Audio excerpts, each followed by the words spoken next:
Well, Hugh Hewitt's the host of the Hugh Hewitt Show, and an MSNBC political analyst, and Megan Murphy's Washington bureau chief for Bloomberg News, and Howard Dean's the former governor of Vermont and a Hillary Clinton supporter and the former DNC chair and everything else in the world. I guess Trump takes this personal. He may have some money involved in this Trump U case, but he's not backing off, and I think it's a big mistake. But your thoughts? I think it is a mistake. This is why I think Hillary's going to most likely be the next president. So Hillary, on Thursday, gave a great speech. And what you have to do with Trump is you have to smack him hard because he's a bully, and so the president has to be strong, and that's what Hillary has to show, and then pivot and talk about policy. The problem with Trump is people like this about Trump, the average person. This is how he got the nomination. But he has absolutely no background or knowledge about policy whatsoever. And as closer we get to the election, the more that matters. Megan, this thought about, this country is has been taught to a couple generations, well, a couple centuries, to stay off the ethnic when you judge people. Don't judge a person by their background, their race. I like ethnicity better than race. It's generalized. And when you start saying, well, we know where he stands, even if there is the complication of Trump having bashed the Mexican Americans as rapists and everything else, still it doesn't work. And when you see guys like Mitch McConnell and Newt jumping around playing Mr. Liberal, you know something's wrong with Trump. But we have to put this in the context of where we are. We have this extraordinary call this afternoon that Trump has with his own supporters, telling them not only go out there and defend me, but attack the journalists who may be questioning these comments as possibly racially motivated, et cetera. Racially motivated? What does that mean? Well, it's very hard to parse the language of exactly what he means. The reporters questioning these comments. All the people we listed on this program as having a problem with him in the Republican Party are Caucasians, and they're attacking another. They're attacking another. Okay, well, whatever. This one is Hispanic, but the fact is, it's not like it's just like I don't get the word racist and how it applies to people who criticize him. You may know the old Irish saying: "When everybody says you're drunk, you'd better sit down,"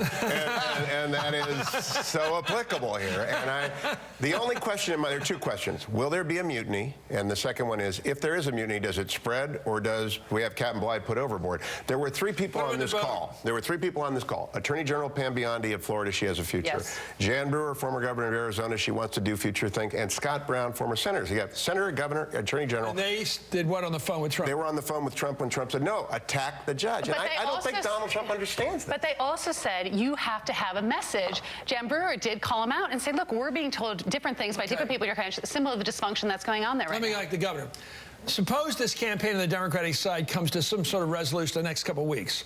People tell me who study the polls that the polls we saw in the New York Times today with Charles Blow's column, they're all about 2 or 3 points separating Trump and Hillary. The minute people tell me, the minute that Sanders pulls out of the race, goes suspended, whatever you call it, that she's going to be up by 8 or so. Is that going to change Trump's realization that what he's doing now isn't working? Because I think he's probably saying to himself, hey, I'm within the margin of error of Hillary Clinton. Who are these people to tell me to change my tune? See, the one thing he's got to change his tune if he's out 8. The reason Trump is where he is because he's not a politician. But the reason he's going to lose is because he's not a politician. Politics really actually is a skill, and it does help to be good at it if you're in a higher office, no matter what party you're at. And Trump is terrible at politics. But people don't like politicians either. Yes, but they do understand what it means to be president. Yeah. And Trump is just, Hillary's right, he's not qualified to be president. He has captured the imagination. He blew 16 people out of the race. You know, it was a good Several of whom were quite qualified. Reagan got caught telling a joke he shouldn't tell. It was an ethnic joke. It wasn't the worst joke in the world. It was an ethnic joke. You know what he said? His defense was, I was just offering it as an example of one of the jokes making the rounds. Oh, God. But you see that? It was absolutely defensible because, of course, everybody doesn't make up their own jokes. They hear a joke, they pass it on. So what he was saying, I was just giving it as example. He was telling a joke he heard. Yeah. But it was this weird spin. But people think that's what politicians do. Was a very that's what politicians do. Yeah, that's what they do. They come up with spin and BS and get out of trouble. Trump doesn't know how to do that, right? well, that's certainly one way of looking at it. That's true. Well, the roundtable's sticking with us, and up next, these three will tell me something I know. I actually do learn things here. We're back with the Hardball Roundtable. Hugh, tell me something I don't know. I hear it's really big. Rising on the Trump charts for Vice President, Senator Richard Burr of North Carolina. Even though he is he's up for re-election, he would have a Republican governor appoint him chair of the Senate Intelligence Committee, 2 terms in the Senate, 10 years in the House, works with everyone, very calm, very thorough. Trump Burr. Trump Burr. That's the bumper sticker. Megan. On that call today with supporters, Trump did say, double down on my comments about the judge, but he also said, make sure people are focused on a website called 98% approval. That's where he's trying to show people that supposedly 98% of people who went to Trump View actually approved of it. He's got quotes.